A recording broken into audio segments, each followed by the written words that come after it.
Bem-vindos a mais uma aula de Física Geral 1. Dando continuidade à parte do estudo de centro de massa, na última aula nós definimos o equacionamento para centro de massa e começamos a resolver alguns problemas. Vamos finalizar essa parte. Olha este exercício aqui. Um projétil é disparado sobre um campo horizontal com velocidade de 24,5 metros por segundo. Está aqui o projétil. Ele é disparado pelo desenho num ângulo oblíquo, então ele vai descrever uma parábola, sob um ângulo de 36,9 graus. Então este é o ângulo de tiro desse projétil aqui. Então este ângulo aqui, 36,9 graus. No ponto mais elevado da trajetória, aqui, o projétil explode e se divide em dois fragmentos de massas iguais. Esse projétil tinha uma massa 2m, ele se divide em dois fragmentos de massas m cada um. Um dos fragmentos cai verticalmente até o solo. Então, um dos fragmentos cai aqui, para baixo.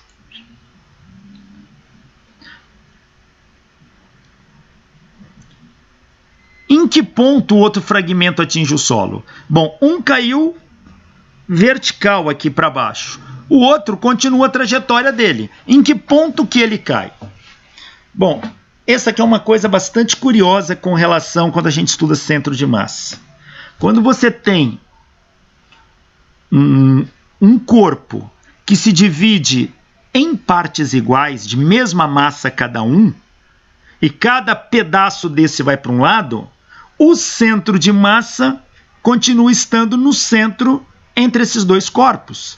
Lembrando que coordenada do centro de massa é M1, x1, mais M2, x2, sobre a massa total.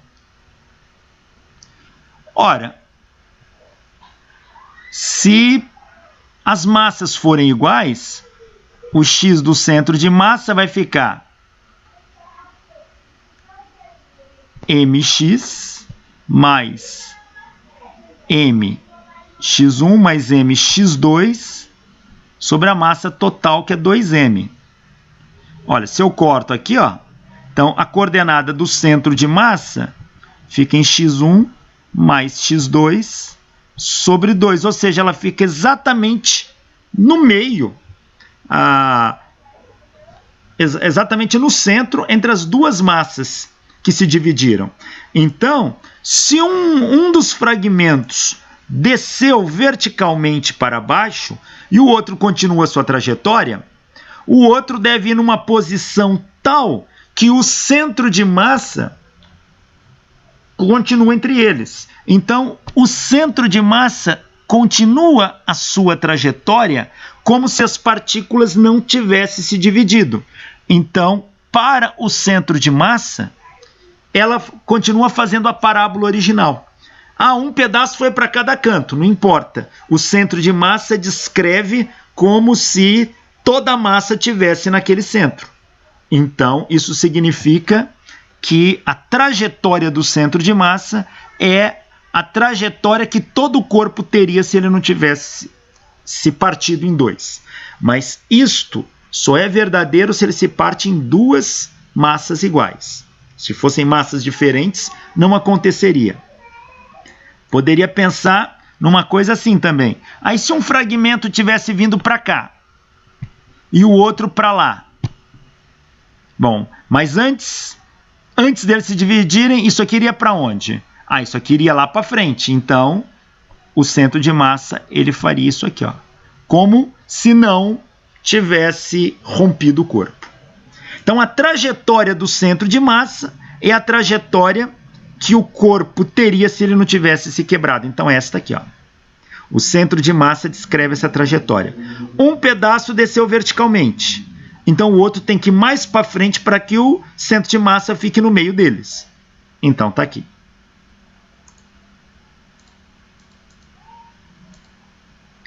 Bom, o x do centro de massa, ele vai chegar em que ponto aqui? Ele vai chegar a essa distância do ponto de partida. Essa distância é o alcance. Como um tiro de projétil, é o alcance que eu vou chamar de R. Então, a coordenada do centro de massa é igual ao alcance.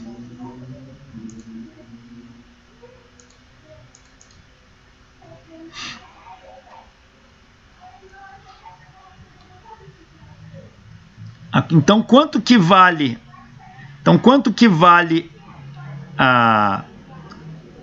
essas coordenadas? Então, veja aqui, olha. Se daqui até aqui é o alcance R, e o outro caiu exatamente abaixo do pico da parábola, então essa distância aqui é metade de R, R sobre 2.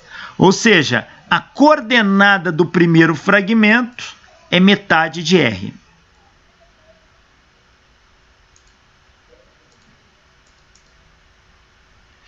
O alcance, bom, é só pegar lá a equação do alcance de lançamento de projétil que nós já vimos. É a velocidade inicial ao quadrado vezes seno de 2θ sobre g. Se você colocar θ 36,9 graus aqui e a velocidade 24,5 metros por segundo aqui e a gravidade 9,81 aqui, fazendo esta conta, o alcance dão 55 metros. Então, esta distância vale 55 metros. Que é a coordenada do centro de massa, a parábola que o centro de massa faz. Mas não foi isso que o problema pediu. Ele pediu aonde o outro fragmento vai cair. Ora, é só fazer então o cálculo do centro de massa. O x do centro de massa é a massa de um x1 mais a massa do outro x2, dividido pela soma das massas, como elas são iguais, 2m. Passo esse 2m para cá multiplicando, eu fico assim, ó. 2mx do centro de massa é mx1 mais mx2.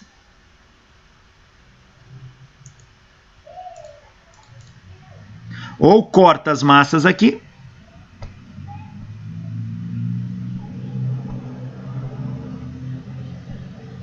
Ó, corta, corta, corta.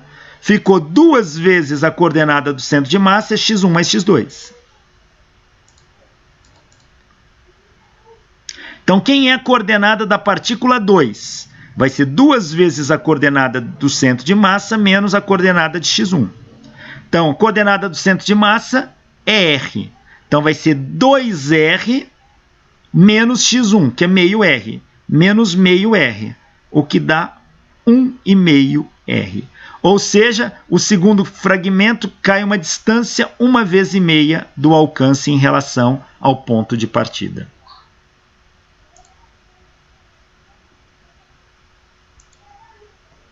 Tá aí. Como R vale 55 metros, então 1,5 vezes 55 metros. Fazendo essa conta, esse fragmento cai a essa distância aqui, ó. 83 metros. Professor, daria para fazer esse exercício por conservação da quantidade de movimento? Daria, mas aí você só tem que tomar cuidado, que você tem que levar em conta também a conservação da quantidade de movimento pensando no momento do centro de massa, tá? Mas daria. Mas, por exemplo, eu pensei em fazer assim, a quantidade de movimento inicial ali, na hora que ele atinge a altura máxima, né? Na hora que ele atinge a altura máxima, a quantidade de movimento seria 2m vezes a velocidade em x. Né? Isso, perfeito. Porque é que assim, a velocidade em y, ela não, no caso aí, ela não vai mudar, né? Eu estaria vendo só em relação ao x. Quer dizer, ela vai mudar, mas ela não vai alterar a quantidade de movimento em x, né? Então, porque em y não se conserva, mas se conservar só em x. Não, aqui dá um pouquinho mais complicado, porque o fragmento ele vai se dividir em duas partes. Então, você vai ter que decompor isso em x e y e fazer a conservação da quantidade de movimento em x e em y. Tá? Então, a conservação bidimensional. Apesar do que você está falando, faz sentido no aspecto de que o alcance que ele tem só depende da coordenada x. Pode ser que dê certo, sim.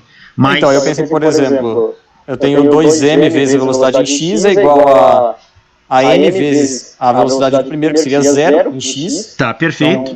Então, e aí mais o m do segundo vezes a velocidade nova que ele vai ter. Então a velocidade nova que ele vai ter vai ter que ser 2 vezes a velocidade x inicial que ele tinha.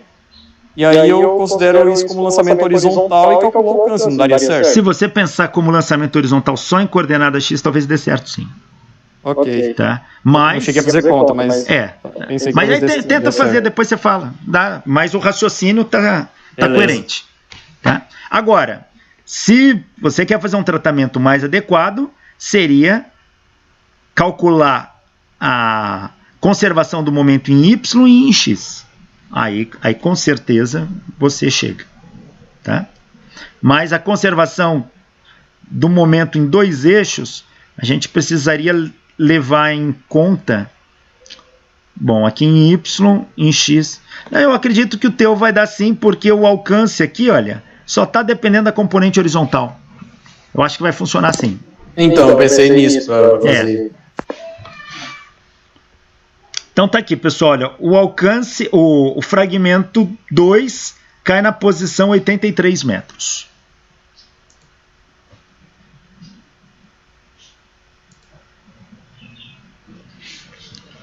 Olha esse outro exercício aqui, olha.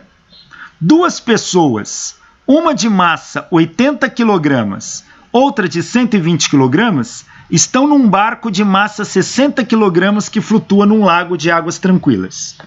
A primeira está remando no centro do barco e a outra na proa, a 2 metros do centro, conforme mostra a figura aqui. Então tem uma pessoa aqui no centro do barco, está aqui exatamente no meio do barco, e outra na proa, na parte da frente aqui do barco. Depois de um certo tempo, a segunda pessoa se oferece para remar. Com o barco parado, as 2 pessoas trocam de lugar. Esta vem para cá e esta vai para lá, como está na segunda figura aqui. Nesta troca, de quanto se desloca o barco? Desprezar os efeitos de força horizontal na água. Bom, ou seja, quando essas pessoas trocarem de lugar, o barco vai se deslocar. Quanto que ele se desloca? Vamos ver. Bom, eu posso calcular a coordenada x do centro de massa total do sistema. Coordenada x do centro de massa total do sistema. Eu não sei se essa figura ela estava adequada, se eu misturei livros, mas para a gente aqui nesta figura, o centro de massa do barco está no centro do barco, tá? Então o barco está aqui, está exatamente no centro, onde está a pessoa que vai remar, esta aqui. Então, é aqui que está a coordenada do centro de massa do barco. Como o barco ele nada fala, eu suponho uma massa homogênea. Então, o centro de massa do barco fica aqui. Agora, é claro que tem 2 pessoas aqui, o conjunto desloca. Quem é coordenada x do centro de massa? É o somatório de mi e xi pela massa total. Então, é a massa da primeira pessoa vezes a coordenada dela, mais a massa da segunda pessoa vezes a coordenada dela, mais a massa do barco vezes a coordenada dele, dividido pela soma das massas. Se eu preciso escolher um sistema de coordenadas aqui arbitrário para poder fazer essa medição, eu vou escolher o centro do barco como meu sistema de referência para medir isso. Então, a pessoa de 80 kg, ela está no centro do barco. Então, nesse sistema de referência, a coordenada dela é 0. Então, é 80 vezes 0. O centro de massa do barco está no centro. Então, é a massa dele vezes a coordenada dele. Como ele também está no centro, a coordenada dele é 0. E a outra pessoa de 120 kg está a 2 metros do centro. Então é 120 vezes 2, dividido pela soma das massas. Fazendo esta conta, a coordenada x do centro de massa, nesse sistema de referência, dá 0,923 metros. Agora as pessoas trocaram de lugar. Eu mantenho a minha coordenada no centro, para comparar com a anterior. Então, meu sistema de referência está aqui, no centro. Então, como elas trocaram de lugar, é óbvio que se a massa de todo o sistema se deslocou, as coordenadas vão mudar, medindo no mesmo referencial. Então, agora, coordenada da pessoa de 120, ela está no centro do barco onde eu pus o sistema de coordenada, então é 0, 120 vezes 0.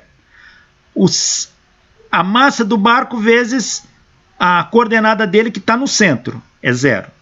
Agora, a pessoa de 80 está a 2 metros do sistema, então 80 vezes 2, dividido pela soma das massas. Isso me dá 0,615. Então veja, quando essas duas pessoas trocaram de lugar, a coordenada do centro de massa nesse sistema de referência mudou. E quanto que ela mudou? ΔX, que é o x menos x'. Então, o quanto que ela mudou é o quanto que o centro de massa do sistema se deslocou. Se o centro de massa do sistema se deslocou, então é quanto que esse barco se deslocou com as pessoas dentro. Então, 0,923 menos 0,615. Isso dá 0,380. Então, esse barco se deslocou 0,380 em relação ao sistema de coordenadas adotado. Opa, isso aqui não. Mas ela se deslocou... Ele se deslocou para qual direção? Para qual sentido, no caso? Deixa eu voltar aqui. Veja, quando essa pessoa de massa maior se desloca para cá, o centro de massa tende a se deslocar para o lado da pessoa maior. Então, se esse centro se deslocou para o lado da pessoa maior, esse barco ele tende a se deslocar para aquele lado também. Ah, sim. Se o centro de massa diminuiu a distância em relação à origem, então isso, exatamente, se deslocou para a esquerda.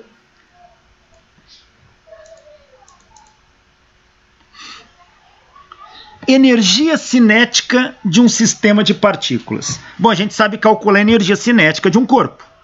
E agora, para um sistema de partículas, um sistema formado de várias partículas, como que eu calculo a energia cinética?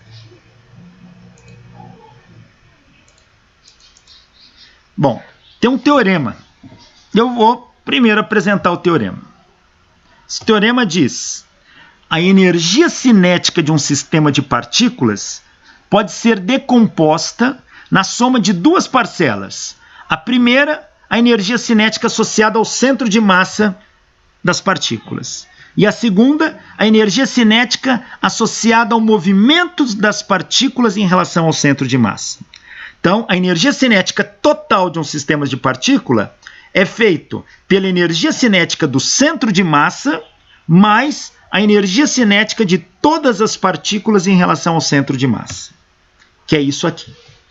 Então, a energia cinética total vai ser a soma de todas as massas vezes a velocidade do centro de massa ao quadrado. Aqui, como a velocidade do centro de massa ele é a mesma para todos, então ela não tem índice do somatório, ela sai do somatório.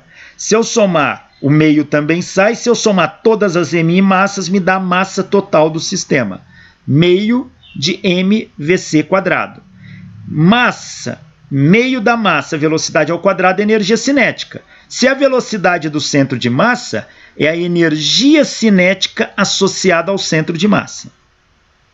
E esse outro termo é o somatório de meio de mi, o i ao quadrado. O i é a velocidade de cada partícula em relação ao centro de massa. Então, se eu tenho um sistema de partículas aqui,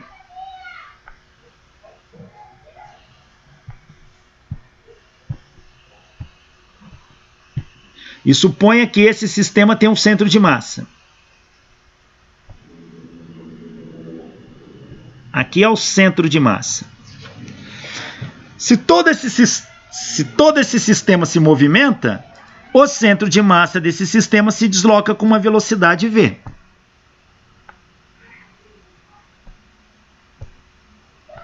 Esse é o v do centro de massa. Mas cada partícula se movimenta com uma velocidade u em relação ao centro de massa. O 1, o 2,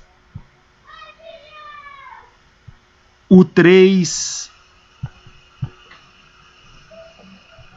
e assim por diante. Então veja, u é a velocidade da partícula em relação ao centro de massa. E a velocidade da partícula é medida neste referencial aqui, ó.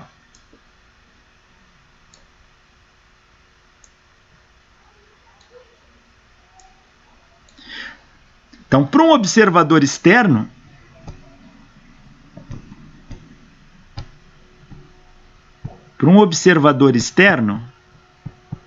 ele vai ver o corpo se movimentando com uma velocidade do centro de massa para cá. E cada partícula do corpo se movimentando em relação ao centro de massa. Então, a energia cinética total desse sistema de partícula vai ser dado pela energia cinética associada ao centro de massa, mais energia cinética relativa das partículas ao centro de massa, que é o que diz o teorema. Então está aqui. Esta é o teorema. Que energia cinética do centro de massa associada a ele, e aqui a energia cinética associada ao movimento das partículas em relação ao centro de massa. Isso me dá a energia cinética total de um sistema de partículas.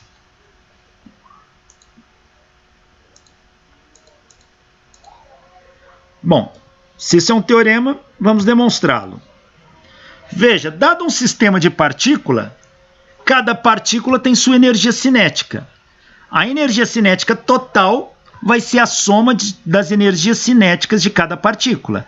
Então, é o somatório de KI em I, onde I vai até a iésima partícula. Se eu somar a energia cinética de todas as partículas, me dá a energia cinética total do meu sistema. Bom, mas como que é a energia cinética? É meio da massa velocidade ao quadrado. Se eu tenho I partículas, então é meio de MI VI ao quadrado, onde o índice I refere a identificação da partícula. Então, I igual a 1 é partícula 1, I igual a 2, partícula 2 e assim por diante. Mas eu posso escrever isto. O que é VI quadrado? É o quadrado do módulo da velocidade. E a gente pode escrever o quadrado do módulo de um vetor. Um vetor V ao quadrado, ele pode ser escrito assim. V produto escalar V. V produto escalar V é o módulo dele ao quadrado. Então, VI quadrado eu posso escrever como vetor VI produto escalar vetor VI.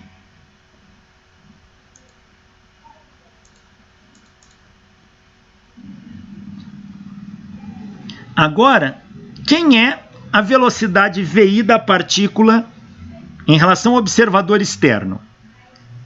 Se o meu sistema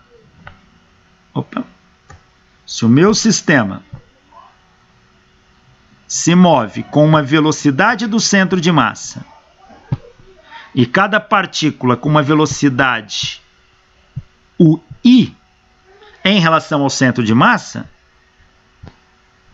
então a velocidade que o observador externo vê a partícula I, ela é a velocidade do centro de massa mais a velocidade da partícula UI. É a velocidade do centro de massa em relação à Terra mais a velocidade da partícula em relação ao centro de massa. A gente já viu a composição de velocidades relativas. Então eu posso escrever VI assim.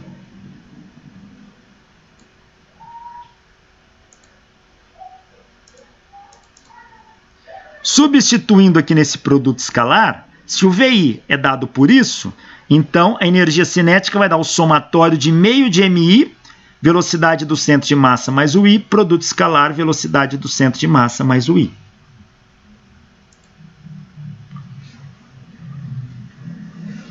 Fazendo esse produto aqui escalar aplicando, ó, V, produto escalar V, vai dar V do centro de massa ao quadrado. O I, produto escalar o I, vai dar módulo de UI ao quadrado. E quando eu fizer os termos cruzados, vai dar 2 vezes o termo cruzado. Então, é 2 vezes o vetor velocidade do centro de massa, produto escalar UI. O que eu fiz foi apenas aplicar a propriedade distributiva aqui, ó. Esse com esse, esse com esse, esse com esse. Quando eles forem iguais, o produto escalar da ele é ao quadrado, o módulo dele é ao quadrado. Quando não forem iguais, eu tenho que manter o produto escalar. Está aqui. Então, agora eu posso aplicar distributiva com a massa aqui. Aplico em termo a termo. Então, isso aqui vai ser somatório de meio de MI, velocidade do centro de massa ao quadrado, mais somatório meio de MI aplicado a UI ao quadrado, mais meio de MI somatório disso aplicado a 2VC produto escalar UI. O 2 daqui cancela com o 2 daqui, então o 2 sumiu. Só sobrou VC produto escalar UI vezes MI. Tirando o VC de dentro do somatório, uma vez que a velocidade do centro de massa ela não depende do número de partículas I, então eu vou ter este termo escrito assim. Fica a velocidade do centro de massa, produto escalar, o somatório da massa entrou aqui, ó, somatório de MI, UI.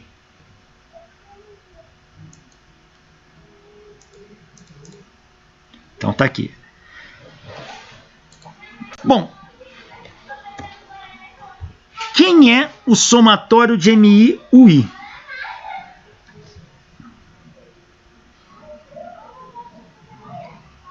O somatório de MI e UI, se eu escrever em termos a velocidade do centro de massa vezes a massa total, é o somatório em I de MI, UI. Sai da definição de centro de massa, ou seja, a velocidade do centro de massa é o somatório em I de MI, UI, pelo somatório de MI. Mas o somatório de MI é a massa total. Então, este termo é este que aparece aqui, ó. Mas quem é o I?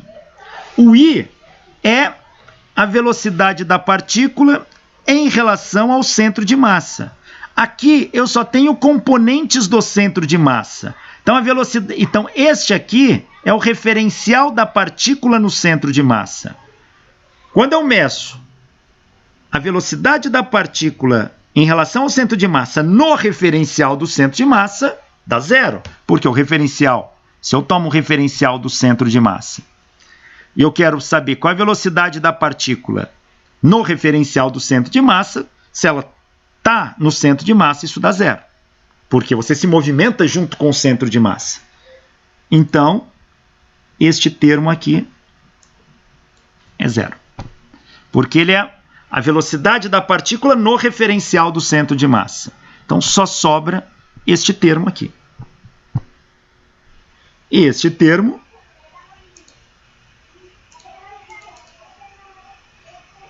aqui vai ser meio de M V do centro de massa ao quadrado, mais este termo aqui.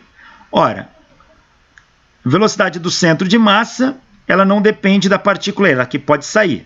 Somatório de MI vai dar massa total, então é meio da massa total velocidade do centro de massa ao quadrado, e essa aqui é a soma de todas as energias cinéticas das partículas em relação ao centro de massa. Portanto, essa é a energia cinética relativa ao centro de massa, e essa é a energia cinética do centro de massa. Logo, a energia cinética total é expressa por isso, conforme diz o teorema. Essa relação ela vai se tornar importante mais para frente. Quando a gente entrar em rotações, a gente vai usar essa equação. Então, guardem ela bem, que a energia cinética de um sistema de partículas ela é igual à energia cinética associada ao centro de massa do sistema de partículas, mais energia cinética das partículas em relação ao centro de massa.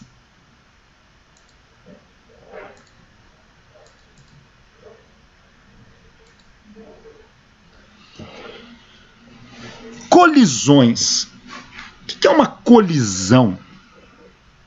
Colisão é uma interação muito rápida entre dois corpos, dois ou mais corpos.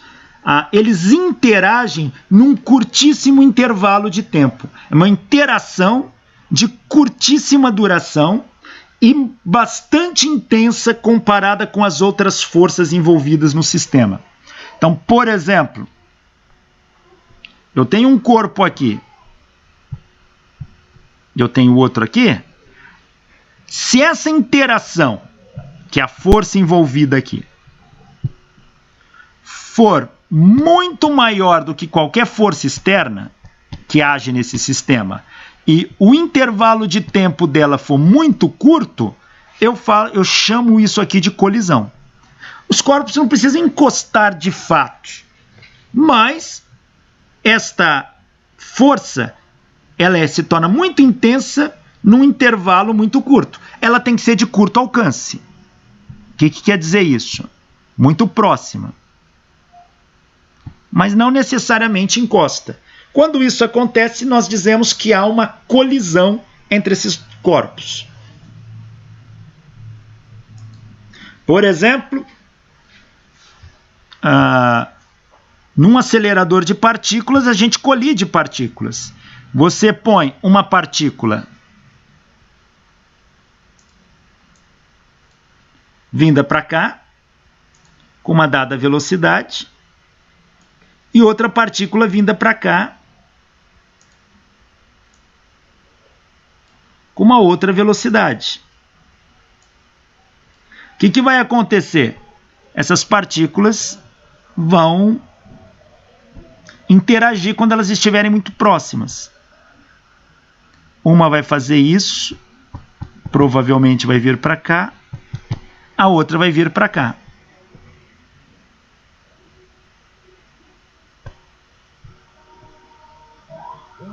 Uma vem para cá, a outra vem para cá. Então, eu falo que aqui, nesta região, é o local da colisão. É aqui que houve aquela interação fortíssima de curtíssima duração.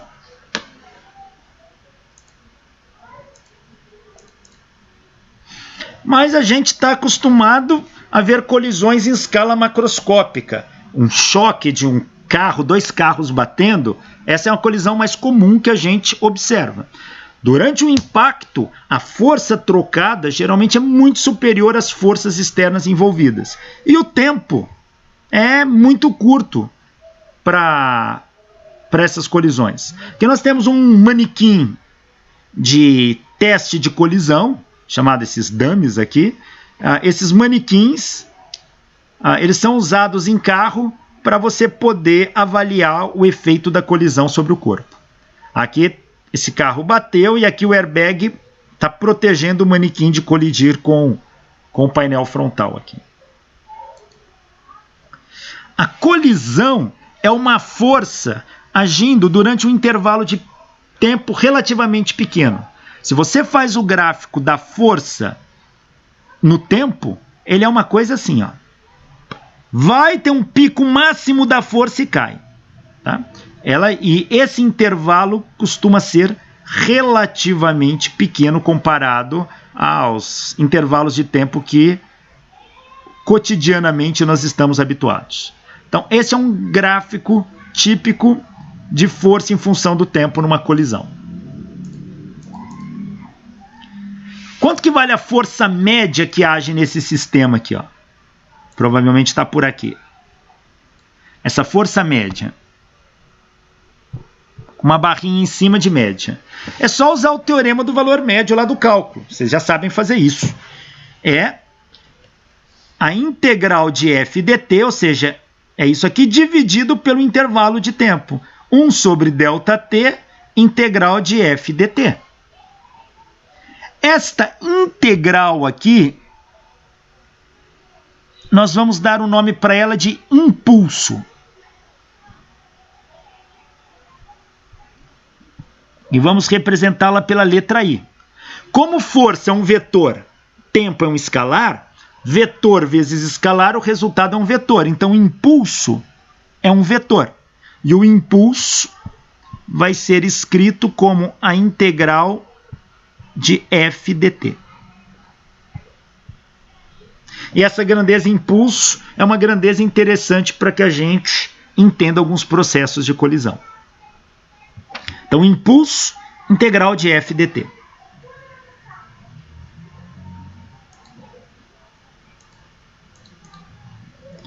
Então, se eu chamo isso aqui de impulso,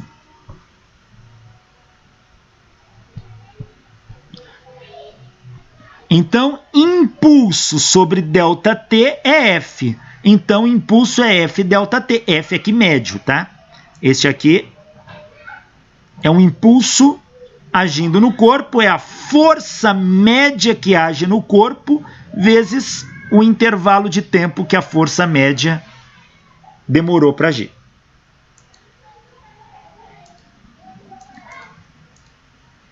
Então, impulso é a força média vezes ΔT, mas também impulso é a integral de f dt, integrando no tempo, do tempo inicial ao tempo final. A unidade de impulso no sistema internacional vai ser a unidade de força vezes a unidade de tempo. Então, a unidade de impulso, força é Newton, tempo é segundo. Então, impulso no sistema internacional é medido em Newton segundo. Newton segundo. Essa é a unidade de impulso.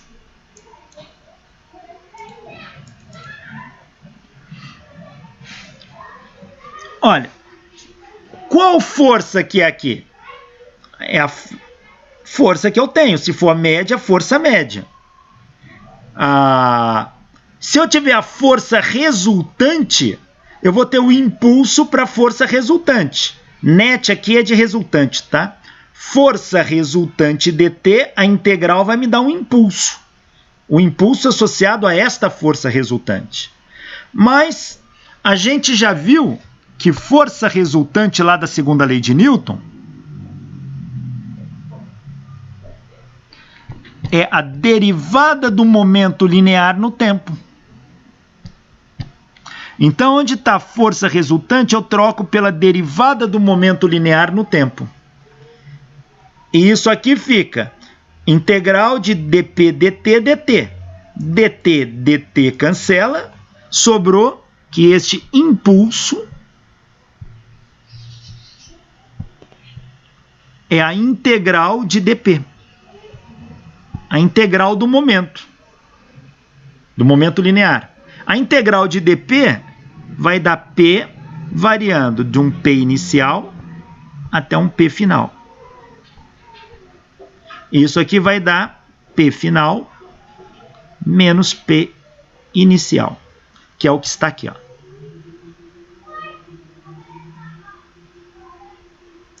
Então, o impulso associado à força resultante, ele é igual à variação do momento linear. Então, eu posso escrever que o impulso resultante, ou seja, aquele associado à força resultante, é igual à variação do momento linear. Isso é conhecido como teorema do impulso-momento linear.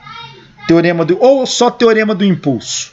Teorema do impulso diz que o impulso resultante no sistema é igual à variação do momento linear total sofrido pelo sistema.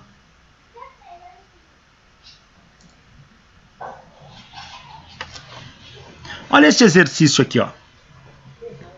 Um karateca experiente, karateca é um lutador de karatê. Um karateca experiente pode quebrar um tijolo de concreto com um só golpe.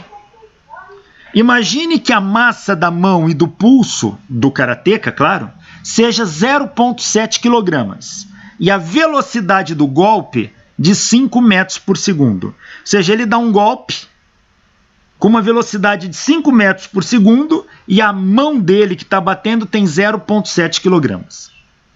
Vamos admitir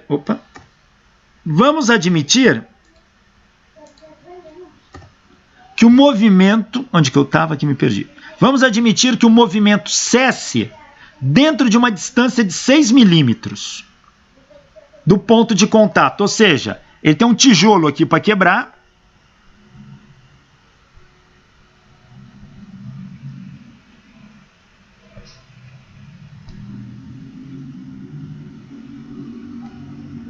Ele vai bater com a mão dele aqui em cima.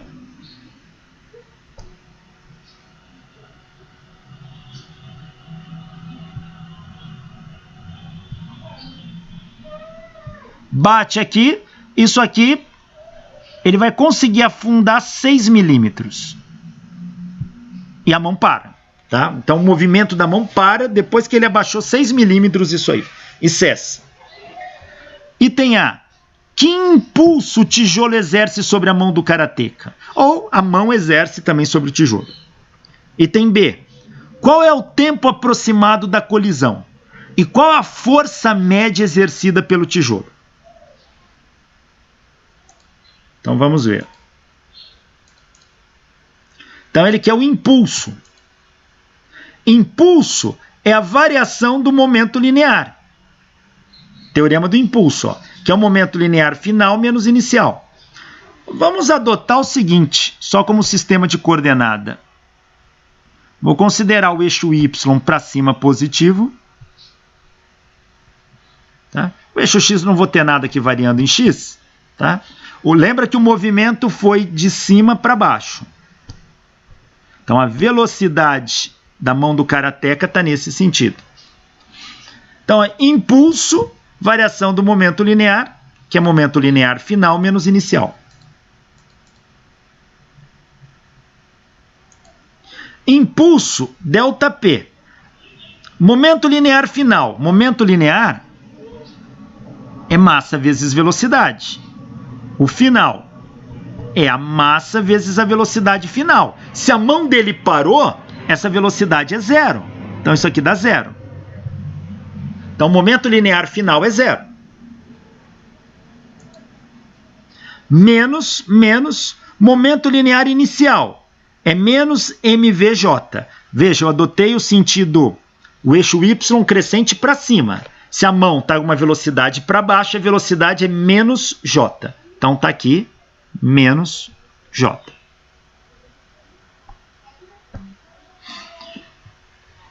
Menos com menos fica mais. A massa da mão dele é 0,70, a velocidade é 5. Então é 0,70 vezes 5j. O impulso, então, vai dar 0,70 vezes 5, 3,5j quilograma metro por segundo. Então, este é o impulso. Fala, professor, mas a unidade de impulso não é Newton vezes segundo que você disse? É. Mas por que pôs quilograma metros por segundo? Repara, o impulso não é igual à variação do momento linear? Impulso é Newton vezes segundo.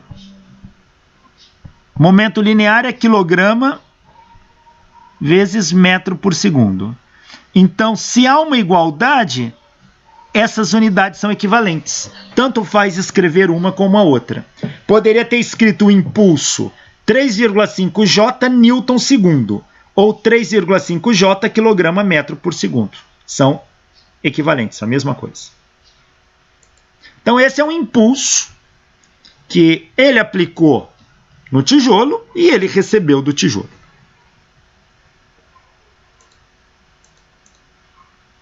Item B. Qual é o tempo aproximado da colisão? Ora, velocidade média é a variação da posição pela variação de tempo. Como eu estou analisando no eixo Y, a posição é em Y. Então é ΔY sobre ΔT. Daqui eu tiro que ΔT é ΔY pela velocidade média. Problema nada disso. Então, quando o problema nada diz, a gente tem que trabalhar com aquilo que a gente conhece. Se ele aplicou força, houve aceleração. Ou melhor expressando aqui, uma desaceleração, porque a mão dele parou.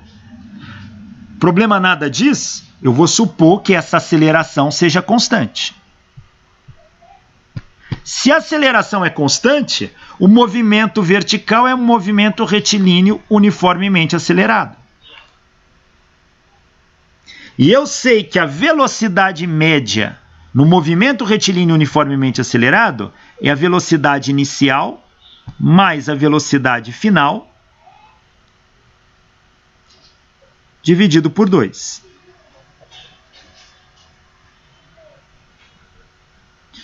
Então, a velocidade média, velocidade inicial, vou chamar de V, a velocidade que a mão dele bate no tijolo.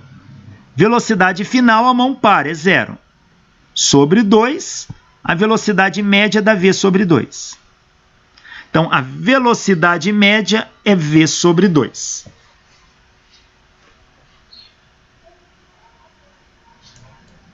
Então, tá aqui. Quanto que a mão dele abaixou? Verticalmente, 6 milímetros. Tá? Se ela está indo contra o eixo Y, essa variação dá negativa. É menos 6 milímetros, ou menos 0,006 metros. Qual é a velocidade? 5 metros por segundo sobre 2. Como a velocidade está contra o eixo também, ela é negativa, é menos 5 meios. Fazendo essa conta, isso aqui dá 2,4 milissegundos. Ou seja, o tempo de contato da mão dele, do instante que a mão toca até parar, é de 2,4 milissegundos. Então é um tempo bastante pequeno com as coisas que a gente está habituado. Por isso, entende-se como uma colisão. E qual a força média? Força média é impulso por ΔT.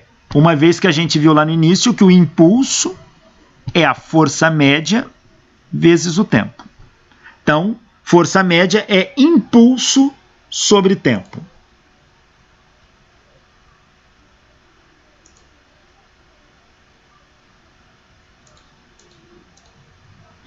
A força média é o impulso. O impulso deu 3,5 J. O tempo, 2,4 milissegundos, que é a mesma coisa que 0,0024 segundos. Fazendo essa conta, a força média é de 1,46 J kilonewtons. J quer dizer, está no sentido contrário ao eixo Y. É de 1,46 kilonewtons, ou 1.460 newtons. Esta foi a força aplicada no tijolo.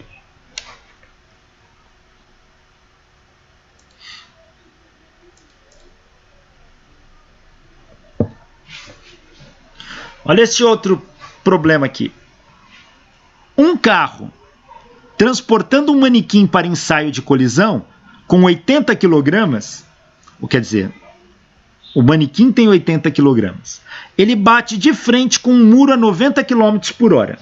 Então, o carro transportando o manequim se choca contra o muro. O manequim tem 80 kg. E ele bate a 90 km por hora. Estimar a força que o cinto de segurança exerce sobre o manequim durante a colisão. Suponha que o centro de massa do carro se desloque 1 metro durante a colisão. Então, se o centro de massa do carro se desloca 1 metro, ou seja, na batida o carro amassa. Então, o carro não para no momento que ele toca no muro. Enquanto ele toca, ele vai amassando e o centro de massa vai se deslocando, junto com o manequim. Portanto, o manequim também se desloca 1 metro durante essa colisão. Ele quer qual é a força, estimar a força que o cinto de segurança exerce sobre o manequim. Bom, impulso é a variação do momento linear, que é o momento linear final menos inicial. Impulso é ΔP, momento linear final, o carro para, é 0. Menos inicial é menos MVI. Só imaginando, aí é tudo questão de você adotar o teu sistema. Estou imaginando o eixo X aqui e o meu carro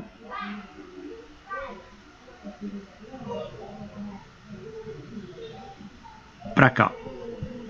Vai batendo ali. Então, menos MVI. Fazendo esta conta, a massa 80, a velocidade é 90 km por hora, transforma em metro por segundo, dão 25 metros por segundo. Não é J não, tá? É I. Aqui é I, tá? Não é J não. I. Então, vai dar 80 vezes 25, que dão 2.000 kg/metros por segundo. Ou seja, o impulso que vai agir sobre esse carro é de 2.000 kg/metros por segundo. 2.000 newtons segundo. Na direção de. Esse é o impulso que o carro recebe. E, consequentemente, o manequim que está dentro junto.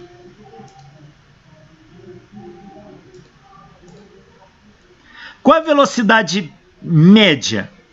Bom, a velocidade média também vou supor que ele desacelera de maneira constante. Então, movimento retilíneo uniformemente acelerado. Então, a velocidade média é a velocidade inicial mais a velocidade final sobre 2. Velocidade inicial, 90 km por hora, 25 metros por segundo. Velocidade final, ele para, sobre 2. A velocidade média dá 12,5 metros por segundo.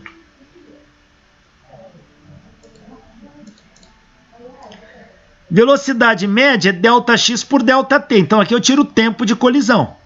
ΔT é ΔX sobre a velocidade média. ΔX é o quanto que ele vai se deslocar nessa colisão. Como o centro de massa se desloca 1 metro, então é o tanto que o centro de massa andou que o boneco vai andar do instante que ele bate até parar. Então vai ser 1 metro pela velocidade média, que é de 12,5 metros por segundo. Isso vai dar um tempo de colisão de 0,08 segundos. Esse é o tempo que demora essa colisão.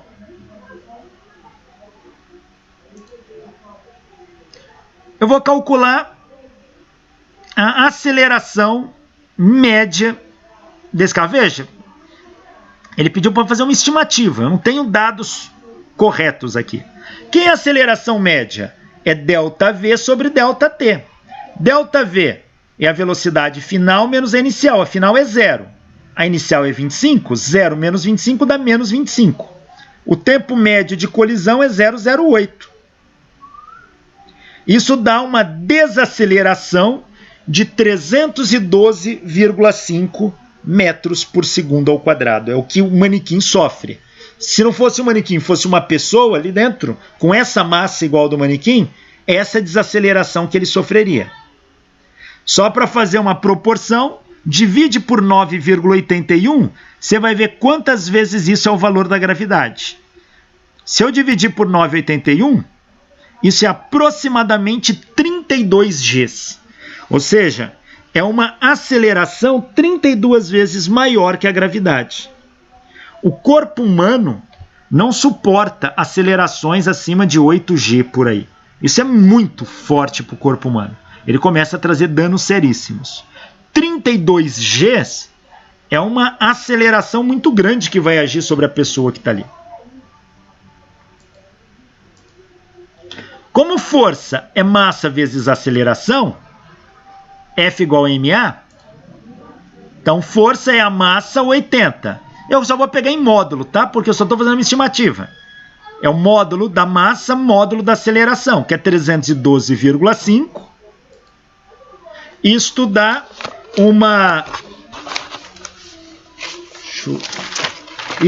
uma aceleração de uma força de 25.113,6 newtons.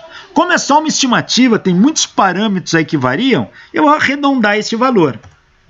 Então, a força que age sobre o manequim é em torno de 25.000 newtons. Você fala, mas eu pedi a força que o cinto age. Bom, essa é a força que vai acelerar ele para frente. Se o cinto segura, o cinto recebe esta força do manequim. Por ação e reação, o cinto reage aplicando esta força sobre o manequim. Então, 25.000 newtons. É uma força muito grande para trazer lesões seríssimas. Uma aceleração de 32 Gs é uma aceleração que vai trazer lesões seríssimas. Então, o cinto de segurança pode até resistir se segurar, mas os órgãos internos vão receber esta força, também vão se deslocar. Então, você pode ter ruptura do baço, do rim, do coração, pulmão, do próprio cérebro, trazendo hemorragia cerebral.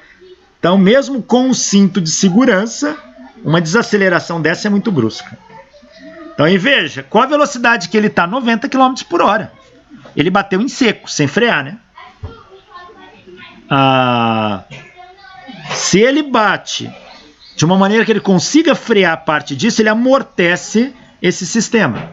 E ao amortecer esse sistema, ele acaba recebendo uma força menor sobre ele. Por isso o uso de cinto de segurança é tão importante. Mas um caso assim é complicado. Professor, tem algum aparato de segurança que o motorista pode usar para evitar, diminuir um pouco isso? Além do cinto de segurança, né, claro. O que se tem legalmente e que funciona é o airbag. Tá? O airbag ele vai fazer isso. Ele vai inflar num tempo maior. Num tempo maior, quer dizer, é uma ideia contraditória. Num tempo menor do que o teu tempo de colisão. Então, enquanto você estiver sendo projetado para frente, ele já vai estar inflado. E ele, ao você bater, ele é elástico, ele vai te amortecer nesta pancada. Então, o airbag ajuda a salvar vidas também. Mas lembre-se, a lei da inércia vale para todos os corpos. O airbag pode ter segurado o seu corpo, mas ele não segura teu órgão interno. Mesmo que ele segure tua cabeça, o teu cérebro dentro da caixa craniana se desloca para frente e para trás, com uma aceleração sobre essa. E na hora que a parte traseira do cérebro comprimir a parte dianteira, você tem hemorragia cerebral. Às vezes você não tem um arranhão, mas está morto. Quantos acidentes a gente vê assim? A pessoa não tem nenhum feridinho. Antigamente tinha muito, né? Oi? Porque antigamente tinha muito, né? Que a pessoa batia o carro e até o carro não acontecia nada com o carro. Isso. O carro ficava perfeito, só que a pessoa pelo impacto. É. E hoje em dia o carro dá uma amassada assim, acho que justamente para prevenir isso, né? Existem alguns fatores ditos de segurança, ou fatores coadjuvantes na segurança, ou seja, que não foi feito para a segurança, mas vão ajudá-los. Um deles é a lataria. A lataria do carro hoje é uma porcaria. Você parar teu carro e alguém pegar, sentar, amassa. Você pegar uns carros dos anos 70, não era assim, pega um Opala. As pessoas faziam um piquenique em cima de um Opala, e não amassava. Mas por que a lata amassa tão facilmente? Porque ela tem um coeficiente de absorção de impacto muito alto. Então, numa batida, a própria lataria ela já funciona com um pequeno amortecimento. Não faz milagre, não, mas ela já reduz parte do impacto. É lógico, mas tem acidente que você vê o carro destroçado e a pessoa não tem quase nada. E antigamente o cara batia o carro, morria. Morria. Morria e o carro não tinha nada. Veja, por que os carros de antigamente, às vezes a pessoa batia, o carro nem estragado ficou, mas a pessoa morria. Vamos pegar... Se você pegar uma barra de ferro rígida, faça essa brincadeira. Pega ela e bata no poste com toda a sua força. Você não vai quebrar o poste, que o poste é de concreto. Mas você vai sentir até o teu último osso vibrar, dói. Por quê? A vibração do ferro é transmitida para o teu corpo. Tá? Quando um corpo é muito rígido e ele bate, toda aquela vibração, transmissão é transmitida para quem está em contato com ele. Você pega um Jeep daquele dos anos 50, 60, aquilo era ferro puro, igual trator. E os caras corriam com aquilo na rodovia. Corriam até onde ele alcançava. Mas tudo bem, 80 km por hora, o cara bate, o Jeep não amassa quase nada. Mas matou todo mundo que está lá dentro. O momento linear e o impulso foram transferidos da ferragem, que é muito dura, para o corpo de quem está ali dentro. Faz um estrago. Tá? Então, vibrou tudo. Quebra osso, estoura órgão. Tá? É uma coisa terrível. Então, esses carros de antigamente, como você cita, é isso mesmo. Tá? Às vezes a pessoa sofreu acidente, estava até de cinto. As pessoas antigamente não usavam muito cinto, não, mas até estava de cinto. Não tem um arranhão, mas está morta. Tem muita hemorragia por dentro. Então é interessante. Mas o cinto de segurança ele é fundamental para proteção. Até 33% dos casos de morte em acidente grave, o cinto de segurança evita. E até 66% de lesões graves ele também evita. Então, ele ajuda muito, mas não faz milagre. Tá? Mas as pessoas andam a 100 km, 110 km por hora na rodovia. Não é perigoso? É uma velocidade que uma colisão frontal, boa parte das vezes, acaba matando alguém. Tá? Então, tem que se tomar cuidado. Hoje carro tem barra de proteção lateral, tem uma lataria que absorve impacto, tem barra de direção dobrável que com impacto ela dobra, não entra no peito da pessoa, tem airbag, tem cinto de segurança, tem freio ABS, tem tudo isso. Mas muitas vezes a colisão, a desaceleração é tão brusca que com tudo isso a pessoa morre ali, então tem que tomar cuidado.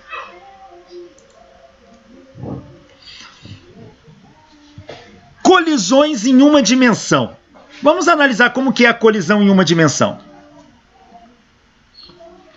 As colisões, pessoal, elas podem ser elásticas.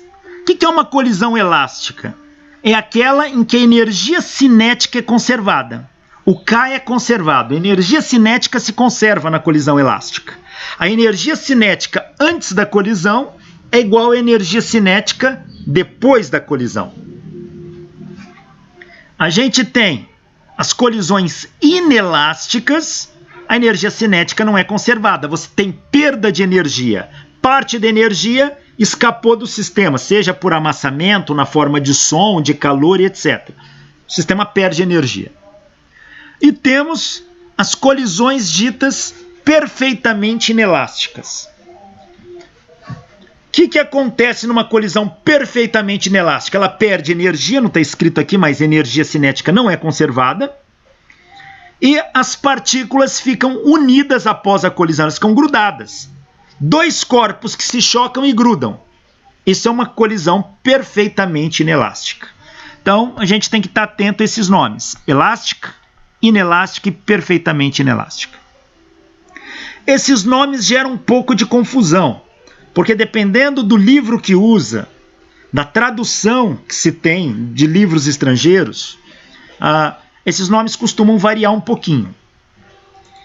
Esses aqui são bastante comuns no livro do Tipler, do Halliday, do Sears. Esses nomes aqui, elástica, inelástica e perfeitamente inelástica.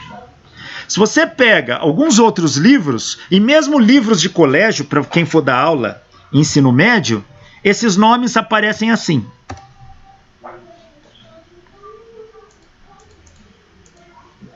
O que a gente chama de elástico, em alguns livros aparece o nome perfeitamente elástico. Então, você viu perfeitamente elástico num livro e viu elástico em outro livro, você está falando da mesma coisa. O que a gente chama de inelástico, alguns livros chamam de parcialmente elástico. Então, seria a mesma coisa. E o que a gente chama de perfeitamente inelástico, alguns livros chamam de anelástico. Tá? A característica: energia cinética se conserva. Antes é igual a depois. No parcialmente elástico, a energia cinética antes é maior que a energia cinética depois.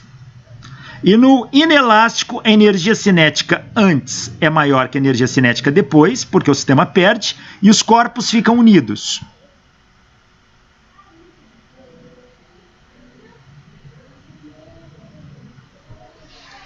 Então, tem essas relações.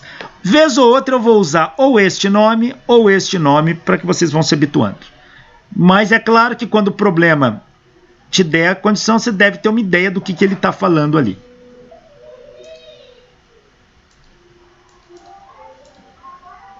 Então aqui, por exemplo, em uma dimensão, ao longo de uma linha reta, eu tenho uma situação A aqui, ó. Um corpo B está parado, velocidade igual a 0, e um corpo A vem com velocidade V0 alinhada com ele. Esse corpo A vai se aproximar do B e vai colidir aqui, ó. Então, no instante da colisão, os dois se tocam ou se aproximam muito. E após a colisão, cada corpo ganha uma velocidade. Então, aqui a velocidade de A depois da colisão, aqui a velocidade de B depois da colisão, aqui a velocidade de A antes da colisão e aqui a velocidade de B antes da colisão. Então, a gente sempre vai analisar um problema desse dividindo ele em antes da colisão e depois da colisão. O antes e o depois. Para isso, a gente vai criar um termo chamado coeficiente de restituição. O que é este termo? Coeficiente de restituição. É um coeficiente que diz quanto que da energia é restituída ao sistema. Se ela é conservada, se ela não é conservada. E é claro que isso depende das velocidades envolvidas. O coeficiente de restituição, ele é determinado assim. A gente vai usar a letra E para ele. Ele é um número, ele é adimensional, não tem unidade. Ele é a velocidade relativa de afastamento depois da colisão, dividido pela velocidade relativa de aproximação antes da colisão. Então, veja, é uma relação de velocidades. Então, eu tenho a colisão. Mede a velocidade relativa de afastamento dos corpos. Relativa a quem? De um ao outro. Por exemplo, qual é a velocidade relativa aqui de A em relação a B e de B em relação a A? Que vai ser a mesma, obviamente. Qual é a velocidade relativa aqui? Depois da colisão. Coloco o valor dela aqui. Qual é a velocidade relativa de aproximação antes da colisão? Calculo. Coloco aqui. Faço essa conta, isso aqui vai me dar um número.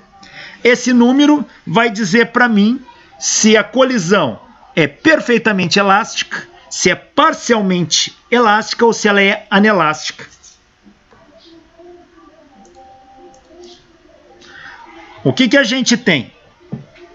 Quando o choque ele é perfeitamente inelástico, ou seja, os corpos grudam no outro,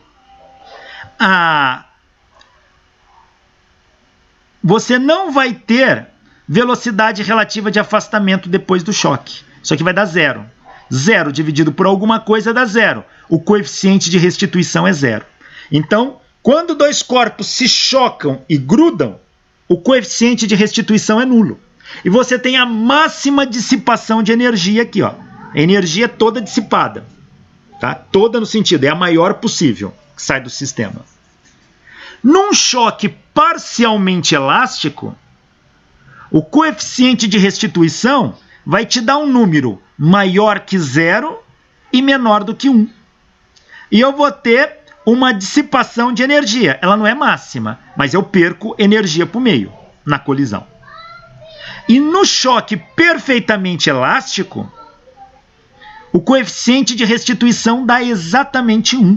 Ou seja, a velocidade relativa de afastamento depois da colisão é igual à velocidade relativa de afastamento antes, e essa conta dá 1. E neste caso, a energia cinética é conservada. Aqui a gente está falando sempre de energia cinética, que é energia do movimento envolvido.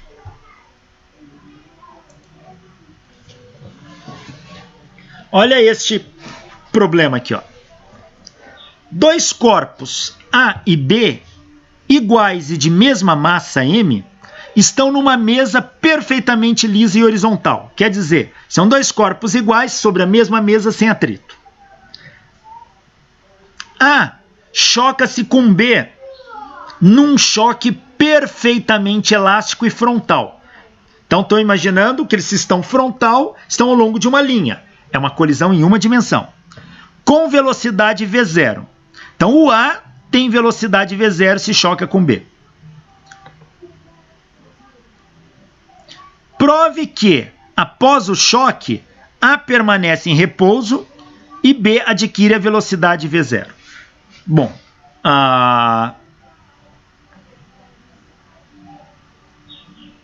como ele não fala nada do B, ele fala que o A choca com B e o A tem uma velocidade V0.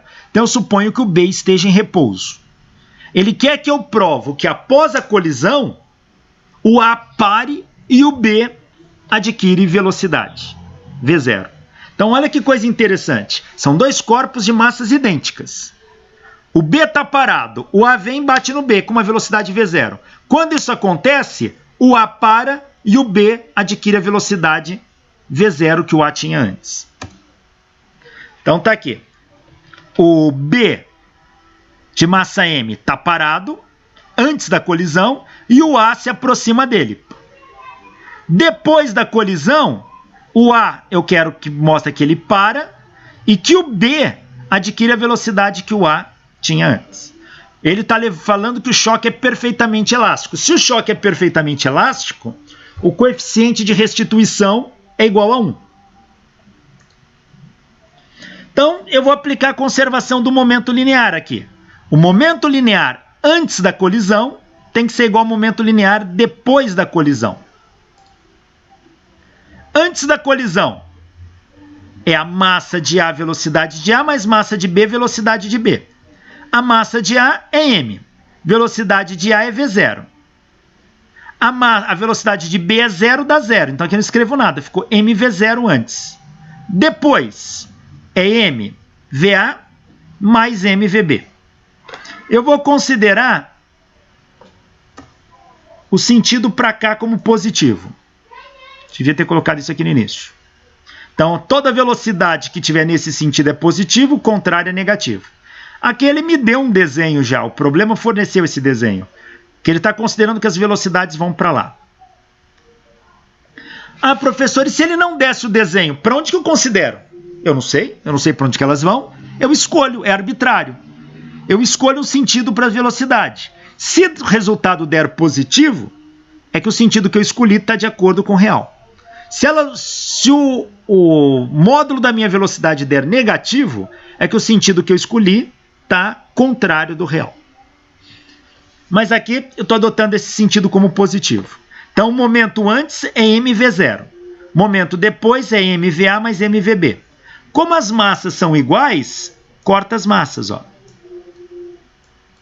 Então, eu tenho que V0 é igual a VA mais VB. A velocidade antes do choque é igual à velocidade do corpo A depois do choque, mais a velocidade do corpo B depois do choque. O coeficiente de restituição é igual a 1, colisão perfeitamente elástica. Quem é o E? Velocidade relativa de afastamento depois da colisão, dividido pela velocidade relativa de aproximação antes da colisão. O E é 1. Velocidade relativa de afastamento. Como eles estão se afastando, é uma menos a outra. Então é VB menos VA. Essa é a velocidade relativa de afastamento, depois da colisão. Velocidade relativa de aproximação antes da colisão. Esse cara tem V0, esse é 0. Qual é a velocidade relativa aqui? É só o V0. Se um está parado, o outro enxerga aquele com velocidade V0. Esse cara enxerga o B se aproximando com V0. A velocidade relativa é V0.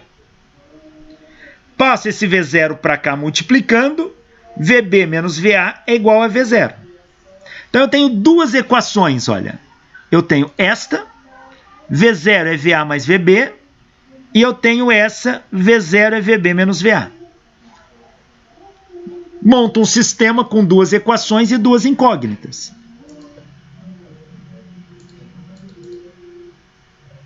Tá aí. Resolvendo esse sistema, eu vou ter que o VB é o V0 e o VA é igual a 0. Que o VB é o V0 e o VA é igual a 0, como ele pediu para provar. Tá aí. Então, o que a gente aprende com isso? Corpos de massas iguais em uma dimensão, colisão frontal, onde um deles está em repouso, quando a colisão, depois da colisão, as velocidades se invertem. O VA fica com a velocidade do VB e o VB fica com a velocidade do VA. Ah, professor, mas só se um estiver parado? Não. Se a colisão for perfeitamente elástica, as velocidades sempre se invertem. Tá? Então, numa colisão com coeficiente de restituição igual a 1, sempre vai haver inversão de velocidade. Quem joga sinuca conhece bem isso. Quantas vezes você tem uma bola que está parada, você dá uma tacada na branca, a branca bate na bola, a branca para e a bola que bateu continua. Inverte as velocidades. Professor, então não pode acontecer do B ir para frente com uma velocidade V0 sobre 2 e o A ir para trás com a velocidade V0 sobre 2? Nesse caso aqui, não. Ele sempre vai inverter. Porque faz parte do princípio da conservação de energia, para que ela se conserve nessa condição, e associada à conservação do momento, as velocidades sempre vão se inverter. Tá? Você pode testar isso em muitas situações, mas só vale se as massas forem iguais, hein? Massas diferentes, isso não vai acontecer. E se o B também for livre, né? Porque se o B for tipo um muro, aí não tem não. Também. Aqui é obedecendo bem isso, uma colisão frontal entre duas partículas aqui, tá? Isso vai funcionar para bola de sinuca, se você conseguir fazer uma colisão frontal. Nem toda colisão de bola de sinuca é frontal, porque a bola de sinuca não é uma partícula, mas isto aqui a gente acaba observando na natureza muitas vezes.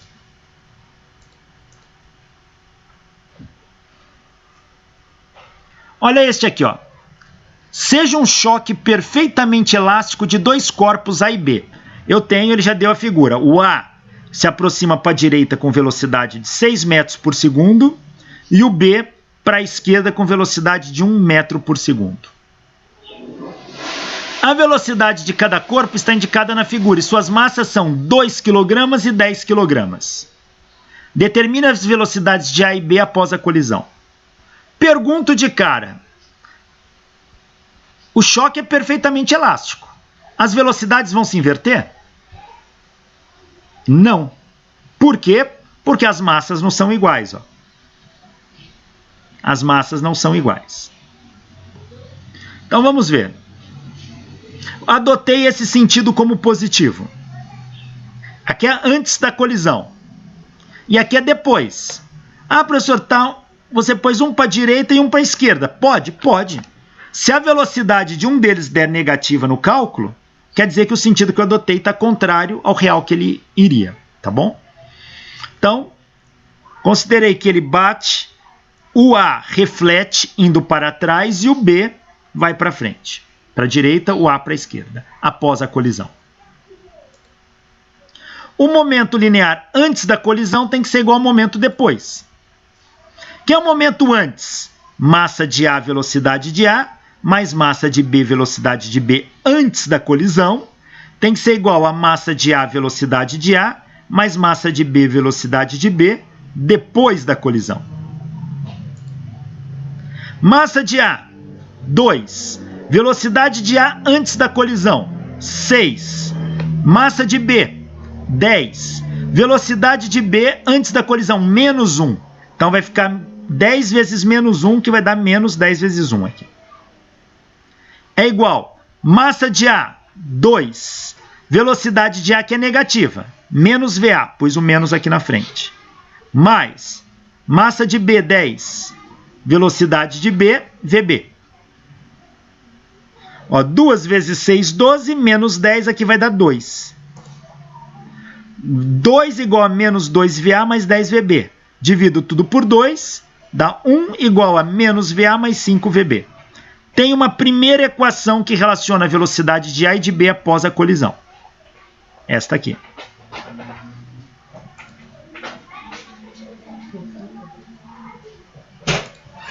Agora, quem é o coeficiente de restituição? É a velocidade de afastamento depois da colisão, dividido pela velocidade de aproximação antes da colisão. Como o choque é perfeitamente elástico, E igual a 1. Então, 1, qual é a velocidade de afastamento depois? Ó, cada um indo em sentidos contrários, a velocidade relativa é a soma delas. Então, é VA mais VB. Dividido pela velocidade de aproximação antes. Vão em sentido contrário, é a soma também. 6 mais 1. 6 mais 1 dá 7. Vezes 1, 7. Então, VA mais VB igual a 7. Tem uma segunda equação. Ó. Tenho duas equações. Tenho esta e esta que associa VA e VB. Então, eu posso montar um sistema de duas equações, duas incógnitas. Tá aí. Resolvo esse sistema, que aqui é tranquilo. Fazendo a conta, a velocidade de A dá 17 terços de metros por segundo. Deu positiva, quer dizer que o sentido que eu adotei está correto. E VB deu 4 terços de metros por segundo. Também deu positivo, o sentido adotado está correto.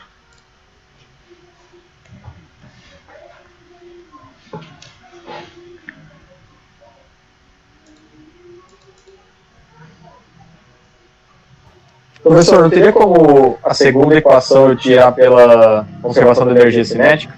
É que aí é da velocidade ao quadrado, né? E não ia ser... Tem. Você tem razão. Deixa eu só voltar aqui. Poderia, como a energia cinética é conservada, eu poderia usar a energia cinética aqui. Vou ter uma relação de velocidades ao quadrado, não tem problema, mas eu tiro também, tá? Mas já eu vou explicar como que a gente faz isso. Veja, o que eu estou usando nesse problema, já que você tocou no assunto? Não estou usando o coeficiente de restituição?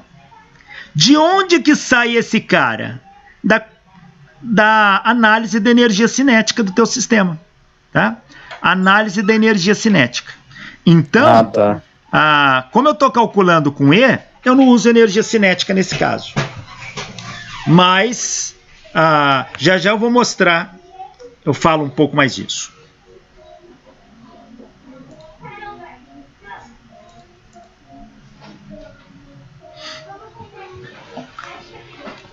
Olha aqui, ó. Sejam dois corpos da figura de massas MA 4 kg, MB 12 kg.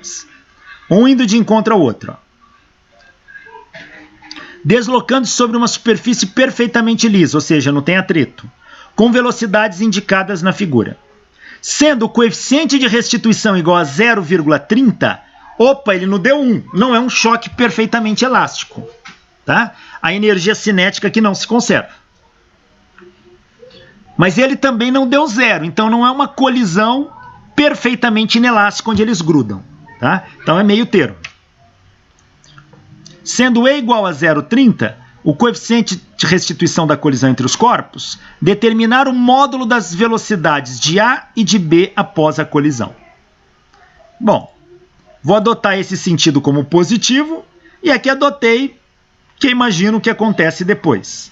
Tá? Então, o VB indo para cá e o VA vindo para cá. Aplico a conservação do momento linear. Momento linear antes tem que ser igual a momento linear depois. MAVA mais MBVB antes da colisão tem que ser igual a MAVA mais MBVB depois da colisão. Massa de A, 4. VA é 8. Mais massa de B é 12. VB é menos 2. Então passo menos para frente, fica menos 12 vezes 2. É igual. Velocidade de A é negativa. Massa de A é 4, fica menos 4 VA.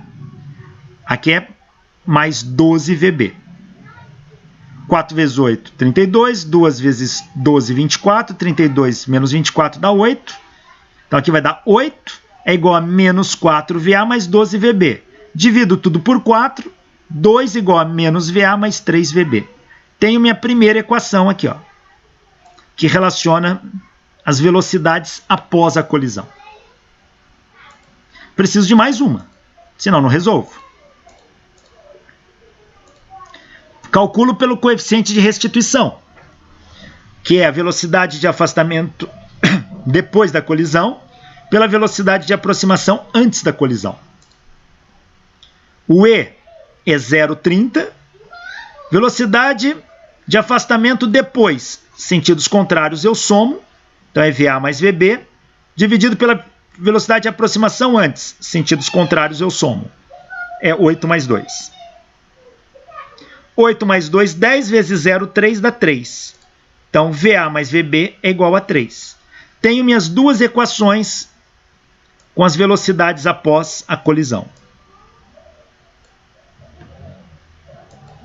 Monto o sistema de equações. Resolvo esse sistema, um sistema trivial. A velocidade de A dá 1,75 metros por segundo. A velocidade de B deu 1,25 metros por segundo. Professor, por que a velocidade relativa ali foi VA mais VB? De qual aqui? É. Veja, os vetores não estão em sentidos opostos, não estão se afastando. Toda vez que dois corpos estão se aproximando, indo um em direção ao outro, ou se afastando um do outro, a velocidade relativa é a soma deles. Então, mas a gente não sabe se eles estão se afastando ou não, né? Não, eu tenho que ser coerente com o que eu adotei. Eu adotei isso. Ah, sim. Tá? Aí, se porventura não for assim, a resposta vai aparecer no sinal da velocidade no final. Ah, entendi. Tá? Por exemplo, imagina que minha velocidade em A tivesse dado menos 1,75. Então quer dizer que o sentido que eu adotei para A está trocado. Entendi. Mas a velocidade deu positiva. Como você adotou o sentido positivo para a direita, não quer dizer que o A estaria indo para a direita? Não, não.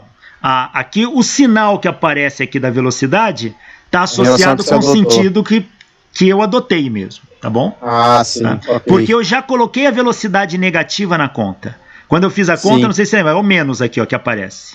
Então, menos já saiu. É que eu pensei assim, como na real a velocidade relativa é sempre menos, né? Pegar um menos o outro, só que se é o do outro for negativo, então ele somar. É que quando está em uma dimensão, então você só faz um menos o outro que dá mais, né? Aham, sim. Mas aqui, o que você está falando, aqui você fala, se ela é positiva, ela não deveria obedecer esse sentido, mas ela já tinha o sinal de menos aqui dentro, tá vendo? Ó? Eu já carregava aqui, ó, o sinal de menos dela. Então, eu poderia não considerar esse sinal de menos logo de cara? Poderia, aí, só que você tem que tomar cuidado para não se perder nas contas com o sinal. Sim, eu prefiro, claro que a gente está trabalhando com o ensino básico, ensino inicial da física, então eu costumo passar mastigado, mas depois com um pouco de prática, você nem olha muito isso, tá? Você poderia adotar qualquer sentido aqui que você considera, faz as contas e depois corrige no final. Mas tem que ser coerente com aquilo que você adota, tá bom? Certo.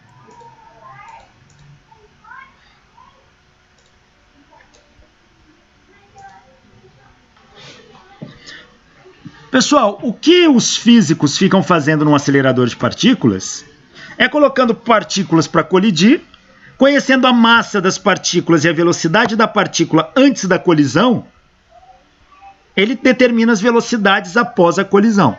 Só que muitas vezes essas partículas também sofrem variação de massa. Então eles colocam tudo isso, mas a essência brincadeira é essa, tá? Vamos falar da colisão elástica. Na colisão elástica, ó, eu tenho aqui uma situação antes da colisão, um corpo de massa M1 com uma velocidade V1 inicial, um corpo de massa M2 com uma velocidade V2 inicial, um indo de encontro ao outro. Ó. Eles colidem e depois se afastam. Velocidade 1 final, velocidade 2 final. Se eu considero essa colisão elástica, e aqui entendam elástica como perfeitamente elástica, coeficiente de restituição igual a 1. Então eu posso usar o princípio da conservação do momento linear e o princípio da conservação da energia. Posso usar os dois, que é o que o colega citou agora há pouco. Eu não preciso usar coeficiente de restituição. Ó, aqui a conservação do momento linear. O momento linear antes da colisão tem que ser igual ao momento linear depois da colisão. M1 V1 inicial mais M2 V2 inicial tem que ser igual a M1 V1 final mais M2 V2 final. Esse é o princípio da conservação do momento linear. E o princípio da conservação da energia é a energia cinética antes da colisão tem que ser igual à energia cinética depois. Então, a energia cinética do corpo de massa M1 mais a energia cinética do corpo de massa M2 antes da colisão tem que ser igual à energia cinética do corpo de massa M1 mais a energia cinética do corpo de massa M2 depois da colisão. Posso partir por este caminho. Então tá aqui, energia cinética. Ó, o meio aqui cancela. Tem meio para todas as parcelas, aqui pode jogar ele fora. Aqui ficou M1V1I quadrado. Aonde que aparece M1? Aqui, M1VF ao quadrado, passa esse cara para o lado de lá e junta. Então vai ficar M1V1I quadrado menos V1F quadrado. Aqui, junta M2 com M2. Ó. Vai ficar M2V2F quadrado menos V2I quadrado.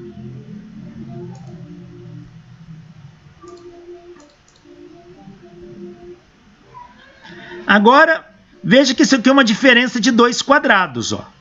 Então, eu resolvo isso como produto da soma pela diferença. V1i quadrado menos V1f quadrado é V1i menos V1f que multiplica V1i mais V1f. Faço a mesma coisa aqui. Ó.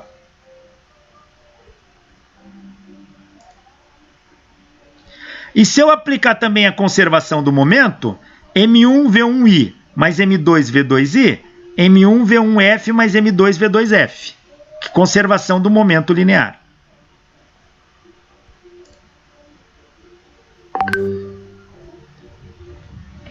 Então eu tenho conservação do momento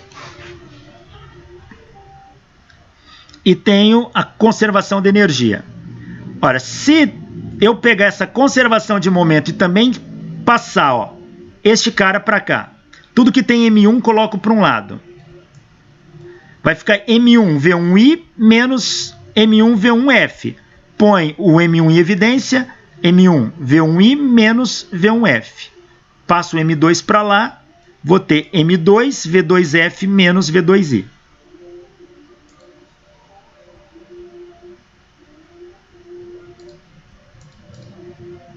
Agora, se eu dividir esta equação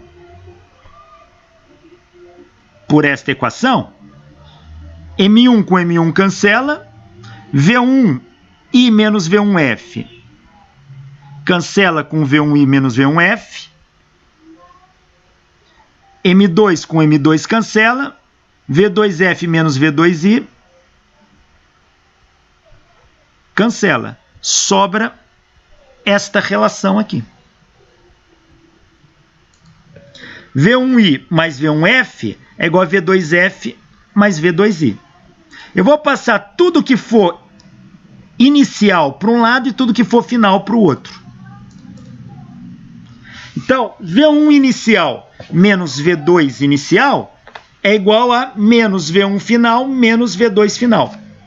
Repara que isto aqui é a velocidade relativa antes da colisão. E essa é a velocidade relativa depois da colisão. Se eu passar esse cara para cá dividindo, é esta relação que nós chamamos... É esta relação que nós chamamos de coeficiente de restituição.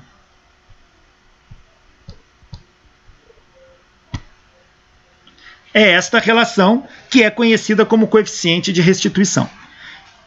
E que as medidas experimentais vão mostrar que ele vale 1 para o caso da perfeitamente elástica, vale entre 0 e 1 para um caso parcialmente elástico e vale 0 para o caso perfeitamente inelástico.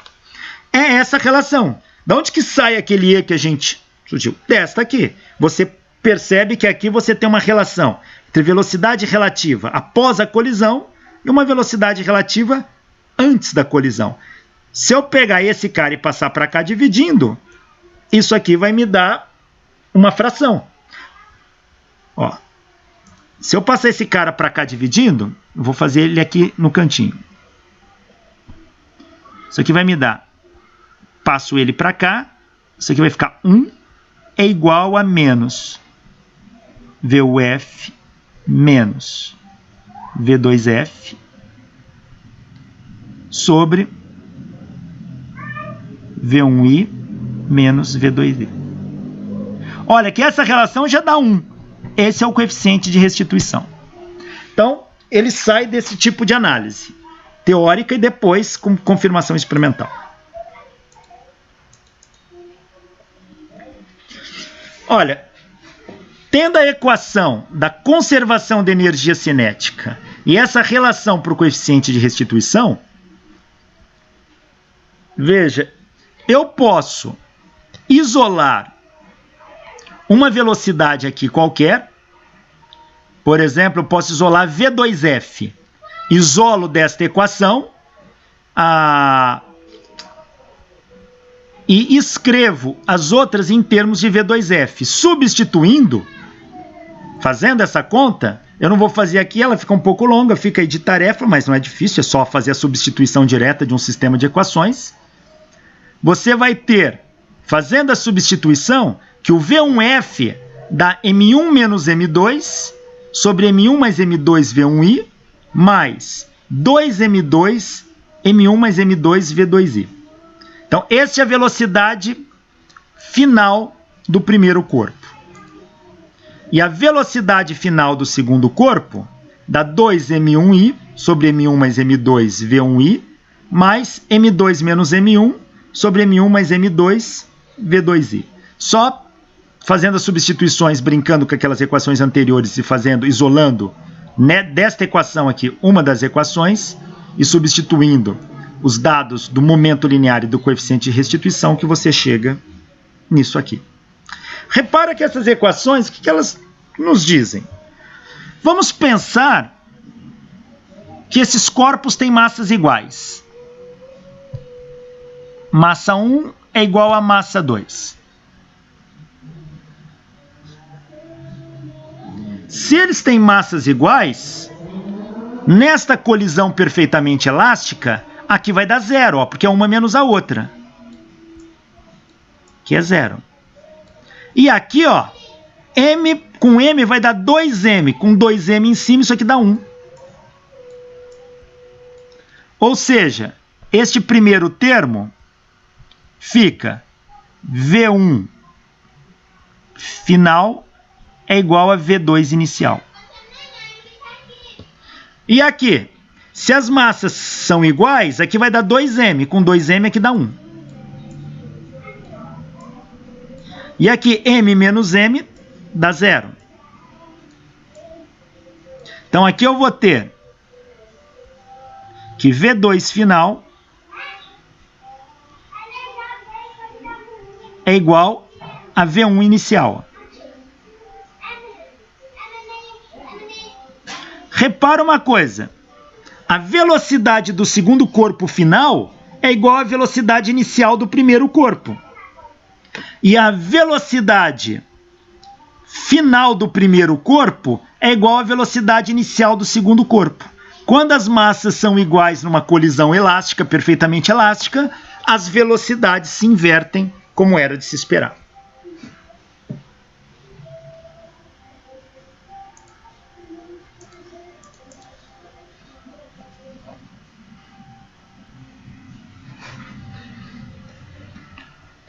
Olha este problema aqui, ó. Calcular as velocidades finais da colisão elástica entre um corpo de 4 kg movendo-se para a direita a 6 metros por segundo, com outro corpo de 2 kg movendo-se para a direita a 3 metros por segundo. Os dois estão se movimentando para o mesmo lado. Ó, posso aplicar a conservação do momento. Antes tem que ser igual depois. Que não mostrei, mas eu estou adotando esse sentido aqui como positivo. Estou imaginando que após a colisão, os corpos continuam se movimentando para o mesmo lado. Então, ó, 4 vezes 6 mais 2 vezes 3 é igual a 4V1 final mais 2V2 final. Daqui eu vou ter que 2V1 final mais V2 final dá 15, fazendo esta conta. Usando aquela relação do coeficiente de restituição que apareceu daquela maneira e não como um E pronto, V1i menos V2i é igual a menos V1f menos V2f. Vou usar essa relação aqui, ó.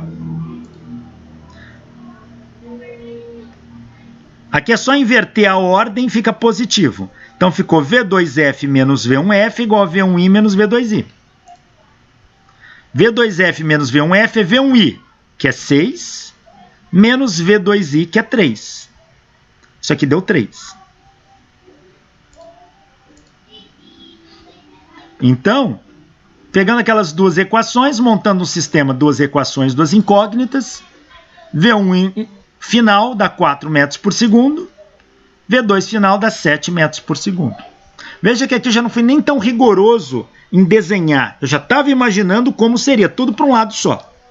Mas é claro, que se você quer ter um rigor categórico, se é uma prova, se é um concurso, se é uma demonstração, tem que mostrar passo a passo. Mas isso mostra que você já tem uma ideia como se faz. Aqui eu não usei o coeficiente de restituição naquela forma, E igual a tal. Eu já parti daquela relação pronta que nós obtivemos no slide anterior. Este mesmo problema nós vamos resolver mais para frente no referencial do centro de massa. E a gente vai ver, é o mesmo problema. Eu vou resolvê-lo depois de uma outra forma, mas não agora.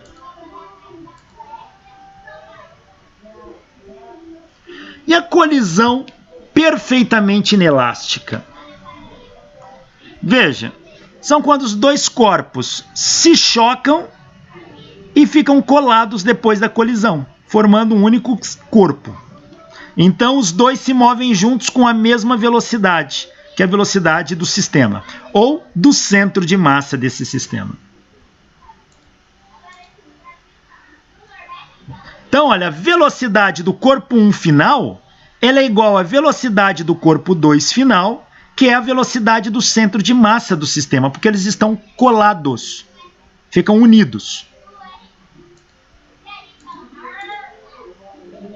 Então, aplicando a conservação do momento inicial, aqui está só fora de ordem, M1 V1i mais M2 V2i, considerando positivo para a direita.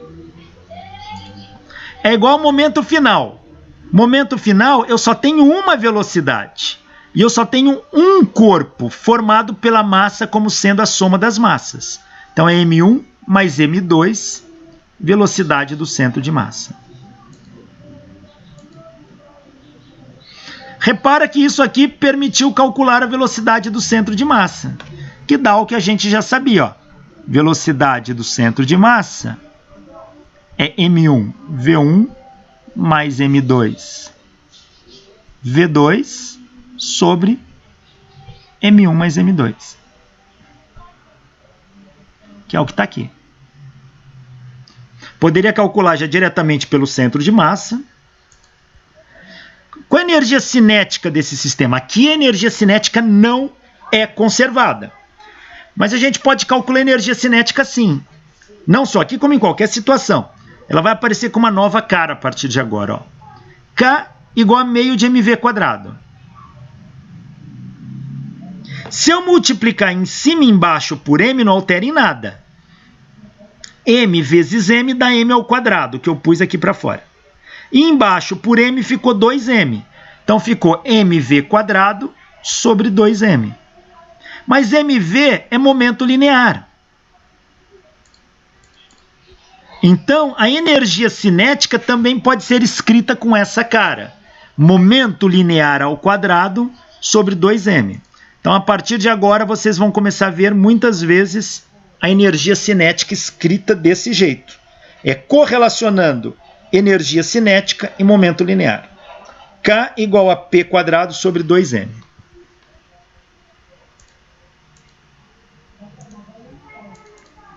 Quem é a energia cinética final desse sistema?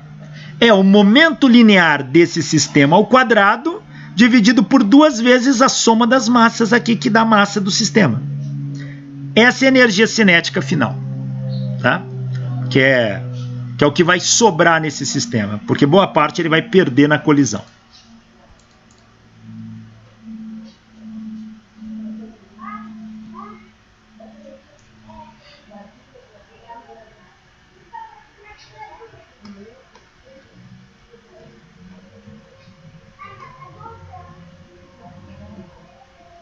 Bom, pessoal, eu vou parar por aqui.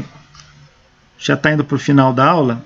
Então, na próxima aula, eu continuo essa parte e vamos falar de alguns tipos de colisões especiais. Mas vamos falar de colisão em 3 dimensões. Mas isso é um assunto do nosso próximo encontro. Obrigado e até lá.